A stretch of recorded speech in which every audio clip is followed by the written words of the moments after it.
The morning she stopped trying, the house did not notice. That was the part no one would have believed if she had told them. Not the years of quiet meals, or the careful way she learned to make herself smaller at dinner parties, not the way her husband's eyes would slide past her to find whoever was more interesting standing just over her shoulder. All of that had a shape she could live inside. But the morning she finally, quietly, decided to stop. The fire in the grate still burned, the housekeeper still brought tea at 7, and Mr. Dorian Ashby came down the stairs and unfolded his newspaper without looking up once. The house did not notice because to the house, nothing had changed. To Beatrice, everything had. She had been 23 when she married him. That was what her mother called a practical age. Old enough to know what she was agreeing to, young enough not to have ruined her chances at something better. The Ashby name carried weight in 3 counties. Her father's shipping interests had been in slow decline for 2 years, and the arrangement had been spoken of between the two families. In that particular way men speak of arrangements, which is to say that it had already been decided before anyone thought to tell Beatrice. She had met Dorian exactly 4 times before the wedding. The first time was at a dinner at the Holloways estate, where he had been polite and distant in equal measure, and had spoken mostly to the man on his left about a dispute over drainage rights in Berkshire. The second time was a walk in the garden of her family's home, chaperoned by her aunt, during which Dorian had asked her 2 questions: whether she rode, and whether she had an opinion on the current state of the rail lines to the north, and had seemed only mildly interested in her answers to either. The third time was when the settlement papers were signed. The fourth was the wedding itself. She had told herself, in the weeks before the ceremony, that she was being sensible. That most marriages of this kind were sensible. That warmth was something that could be built over time, the way a fire could be coaxed from a banked coal if you were patient and knew what you were doing. What she had not accounted for was a man who didn't seem to notice whether the fire was lit or not. In the first year, she had asked him questions at breakfast. Real ones. The kind she was actually curious about. She had read the papers he left lying around so she would have something to say about the things that occupied his mind. She had learned which of his tenants were struggling and quietly arranged what she could through Mrs. Faraday, the estate housekeeper, because she had noticed he didn't like to be told about problems he hadn't already solved. She had attended every dinner he arranged, said the right things to the right people, laughed when laughter was appropriate, and held her silence when it wasn't. And Dorian had been, not unkind. That was the precise word for it. He had never raised his voice to her. He had never said anything deliberately cruel. He was simply absent in the way that certain men are absent, the way water is not cold until you are standing in it, and then it is the only thing you can feel. He talked about her to his friends as though she were a category of domestic arrangement, rather than a person. She knew this because his friend Mr. Lorne had said something once, at a party at the Warrington estate, that could only have come from something Dorian had said in private. Something about Beatrice being adequate, about how the match had been the sensible thing under the circumstances. Though of course no one had expected much in the way of compatibility. She had been standing not 12 feet away when Mr. Lorne said it. She had not shown that she heard. She had learned by that point to keep her face very still. In the second year she began pulling back. Not obviously. There was no scene, no confrontation, no letter left on a pillow. She simply stopped reaching. She stopped asking questions he would not remember answering. She stopped arranging small things to please him. She was still present at every dinner, still said all the correct things, still ran the household with the kind of quiet competence that meant Dorian never had to think about how anything worked. But she stopped putting herself into it. She gave the house her function. She kept herself back. He did not notice. That was perhaps the strangest thing of all. She had spent the first year trying so hard to be seen, that she had assumed on some level that her visibility was a thing she controlled, that if she tried enough, he would turn and look. And now she was discovering the inverse, that she could withdraw completely, could pull herself down like a lamp, turned low, and he would sit in the same room reading his newspaper in the same chair and never once say, "It's darker in here than it used to be." The third year was the year she found her father's letter. She had not been looking for it. She had been searching for a surveyor's map she'd heard mentioned, in connection with the eastern fields. She had a question about water rights and the drainage on the far parcel, and she thought she'd seen something relevant in the estate library. She had been moving through a shelf of papers in a leather portfolio that had come to Dorian from her family in the original estate settlement, a transfer of documents her father had insisted on, though she had never understood exactly why. The letter was tucked inside a folded plan of the Voss Mill property, her family's mill property, in her father's handwriting. It was addressed to her. She stood in the library for a long moment before she opened it, holding it in both hands, as though the weight of it needed measuring. Her father had died 14 months ago, of a fever that had moved faster than anyone expected. He had been ill, and then, quite suddenly, he had been gone, and she had not been with him at the end, because Dorian had had a prior engagement in London that could not be moved, and she had told herself at the time that she did not need to make it a point of contention. The letter was dated 6 weeks before her wedding. "My dear Beatrice," her father had written, "if you are reading this, then enough time has passed that I hope you are well settled and have found your footing in your new life. I asked Mr. Ashby's solicitor to place this among the documents transferred at settlement, with the request that it be given to you when circumstances allowed. I did not know how long it would take. There are things I wanted to say to you at the time of your marriage that I found I could not say aloud. You have always been more perceptive than I have given you credit for, and I think you already knew that the arrangement was not made with your happiness as its first consideration. I want you to know that I knew it too. And I want you to know something else. The mill property on the eastern edge of the Voss land was kept in your name alone. It was not transferred with the rest. Whatever else happens, that land is yours. Your mother's solicitor in Stanton holds the deed. I would not have you come to a point in your life where you had nothing of your own to stand on. I hope you are happy. I hope it turned out better than the numbers suggested. But if it didn't, you have ground to stand on, Bea. Don't forget it." She read it 3 times, standing at the library window with the afternoon light coming in sideways across her hands. Then she folded it carefully, put it in the pocket of her skirt, and went upstairs to change for the evening meal. She did not tell Dorian about the letter. She was not entirely sure why. Perhaps because she had already learned, over 3 years of marriage, that there were certain things that belonged to her and certain things that did not, and that the things that belonged to her were safer when she kept them close and did not offer them up to be examined. The Stanton solicitor confirmed everything within a week. The mill property was hers, not in trust, not encumbered, but in her name outright, by the explicit provision of her father's will. It was not a large piece of land, but the mill itself was operational and had been recently leased to a young man named Mr. Calder, who had been running the mill for 2 seasons, and by all accounts running it well. She visited the property on a Tuesday, while Dorian was in London. She told Mrs. Faraday she was calling on Mrs. Pendleton, and left it at that. The mill was in better repair than she expected. Mr. Calder was a quiet, efficient young man in his early 30s who seemed faintly surprised to meet his landlord in person, and then seemed faintly surprised again when she started asking him the kind of questions he had only ever been asked by people who understood the operational side of things. She had learned a great deal, growing up in a shipping family, about the way businesses moved, about leases and margins and what maintenance deferred for too long eventually cost. She asked good questions. Mr. Calder answered them with the candor of a man who had been hoping someone would ask. She came back a second time, and a third. On the 4th visit, she brought a proposal, not a dramatic one, not a confrontation with anything or anyone, just a quiet reconfiguration of the lease terms that would allow for reinvestment in the grinding mechanism and a modest increase in capacity. Mr. Calder agreed with the focused attention of a man who recognized a reasonable offer when he saw one. She did not tell Dorian any of this. She was not hiding it from spite. She was hiding it because she had understood something, standing in that library with her father's letter in her hands. She had spent 3 years making herself legible to a man who was not reading. And she was tired of it. She would not perform her competence for an audience of one who hadn't looked up from his newspaper in 36 months. Whatever she built now, she would build for herself. She wondered, sometimes, what Dorian thought she was. Whether he had a model of her in his head that matched anything like the actual person. Whether he would notice if the model were wrong.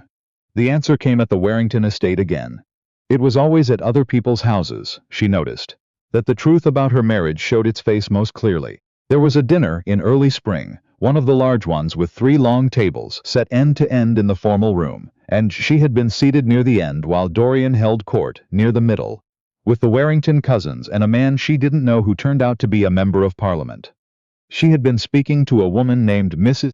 Elspeth Crane, A sharp-minded widow of 60 or so who seemed to have decided, some years ago, that her age freed her from the obligation to say only inoffensive things. And the conversation had turned, as conversations at these dinners sometimes turned, to the question of what women of their particular position actually did with themselves. Mrs. Crane had looked at her with the specific attention of a woman who has outlived enough men to know how to see around them. "I understand you have interests of your own," Mrs. Crane said. Not a question. Just a small deliberate opening. Beatrice had hesitated for only a moment. "I manage a property," she said. "The mill on the eastern edge of my family's old land. I've been fairly occupied with it." Mrs. Crane had smiled at her in a way that felt like recognition. "Good," she said simply, and moved on to something else. It was across the table, perhaps 6 feet away, that Dorian had been introduced to Mrs. Crane's nephew, a man named Mr. Rawlings who had come up from Somerset and who had known, it turned out, Beatrice's father. They had spoken briefly about the Voss family, the shipping business, the decline in the last few years, the regrettable state of affairs. "The daughter married well," Dorian said. The way he said it was the way you spoke about a transaction that had resolved satisfactorily. Settled, the whole thing. Beatrice had heard him. She had kept eating. She was not angry in the explosive way. She was angry in the way of stone, a slow compression, a weight that settled in the joints, and stayed there. She ate her fish course and her soup, and she listened to Mrs. Crane talk about her house in Derbyshire, and she did not look at her husband once. That night, in the quiet of her own room, she made a decision. She was not going to leave, not in the obvious way. There was no version of leaving that made sense to her. Not legally, not socially, and not in terms of what she actually wanted, which was not a different life but this life, recognized and returned. What she was going to do instead was build something. Not threaten, not declare, simply build. And when what she had built was visible, it would be visible on her terms. She wrote to her mother's solicitor. She wrote to Mr. Calder. She engaged a millwright from Worcester who came well recommended, and she arranged the work herself, visiting the property twice a week now, often staying half the day. She started keeping the accounts herself, in a ledger she kept at the mill rather than at Ashby House. The numbers were not dramatic, but they were solid, and over the following months they improved. Word, in the way that word always travels in county circles regardless of what anyone intends, began to travel. She heard it first from Mrs. Crane, who mentioned it at a small afternoon gathering in May as though it were entirely ordinary, which to Mrs. Crane it apparently was. "The Voss mill under your management, Mrs. Ashby. I understand you've turned the thing around quite substantially." A woman named Miss Dora Purcell, who wrote the county correspondence for a newspaper in Bath, was present, and looked up with the focused attention of a person storing something for later. Beatrice said only that the mill had good bones and Mr. Calder had done most of the real work. Miss Purcell made a small note. Dorian heard the first version of it from Mr. Lorne, which meant by the time it reached him, it had already passed through enough hands to have been polished into something quite clear. She didn't know exactly what Mr. Lorne had said. She only knew that Dorian came to her in the library one evening in late May, later than he usually stayed downstairs, and stood in the doorway for a moment before coming in. "You've been managing the Voss Mill property," he said. "Yes," she said. She did not look up from what she was reading. "You didn't mention it." "No," she agreed. He stood there for a moment. She waited. She had, over the past months, become very good at waiting. "People are talking about it," he said. "Are they?" It was not a question. She turned a page. He stood in the doorway for another moment and then left. She listened to his footsteps on the hall floor and the quiet closing of his study door, and she sat with the book in her lap and felt, very precisely, the shape of the last 3 years. He came to breakfast the next morning and looked at her. Actually looked. With the full attention of a man who has discovered, somewhat belatedly, that there is something in the room he hadn't catalogued. She poured her tea and offered him the breadbasket, and said something about the weather, in the tone of a woman who has been saying something about the weather for 3 years, because no one in this room has ever asked her what she actually thought about anything. He said, "Beatrice." She looked at him. "I didn't know your father left you the property." "He did," she said. "I should have. I think his solicitor mentioned something at the time of the settlement, but I didn't." He stopped. She watched him try to find the rest of the sentence. "I didn't pay enough attention to it," he finished. She let that sit between them on the breakfast table for a moment. "No," she said, "you didn't." She went to the mill that afternoon as she had planned. She did not change her schedule for him. The article, when it came, was small. A column in the county correspondence, the kind of piece that noted local improvements and named the people responsible for them. Miss Purcell had written it with the particular care of a woman who wanted to be accurate and had done her research. It mentioned the mill, the restoration of the grinding mechanism, the renewed lease, the modest but measurable improvement in output. It mentioned that the property was held privately by Mrs. Beatrice Ashby, née Voss, who had managed the renovation personally over the past 8 months. It did not mention Dorian. She heard from 3 people within a week who had read it. Mrs. Crane sent a note. Mr. Calder mentioned that 2 other mill owners in the county had sent inquiries. A woman she barely knew from one of the winter assemblies stopped her on the street in Stanton and said, with the warmth of a person who admires something they were not expecting to admire, "I heard about the Voss Mill. Well done, Mrs. Ashby." At the Warrington Midsummer Gathering, they always seemed to end up back there, at these parties. She was standing near the garden doors with a glass of water, when she heard Dorian speak to the MP she had met earlier in the year. "My wife has rather built something remarkable," he said, and then, "I'll be honest with you, I didn't see it coming." The MP said something polite. Dorian continued, "She's been managing the entire operation herself, the accounts, the lease negotiations, the restoration work. She didn't ask me for anything." There was something in his voice she had not heard before. She couldn't fully name it from where she was standing. It was not quite pride. It was more complicated than that, and more honest. It was the sound of a man who has looked up from his newspaper and realized the room is significantly different from how he thought it was. She moved away from the garden door before he turned and saw her there. She did not know yet what she intended to do with it. That was the truth. She had built the thing because it needed building and because she was capable of building it. And she had not built it as a performance or a lesson or a means of getting something back. She had built it because her father had left her ground to stand on, and she had decided, on a Tuesday morning in the Ashby Library, that she was going to stand on it. What came next was not something she could entirely control. That was perhaps the point. She was at her writing desk in the upstairs sitting room, 2 weeks after the Warrington party, when Dorian knocked. He didn't wait to be told to come in. He had never done that, which had always faintly annoyed her. But he came in more carefully than he usually did, which was different. He stood in the center of the room and looked at her in the same way he had looked at her at breakfast in May, with the attention of a man who is still catching up to something. "I want to say something," he said. She set down her pen. She folded her hands. She said nothing and waited. "I have been inattentive," he said. The word cost him something. She could hear it. "I don't mean in practical matters. I mean to you, as a person. I've been conducting this marriage as though it were a domestic arrangement with a woman-shaped piece in it. And not..." He stopped. He looked at the window, then back at her.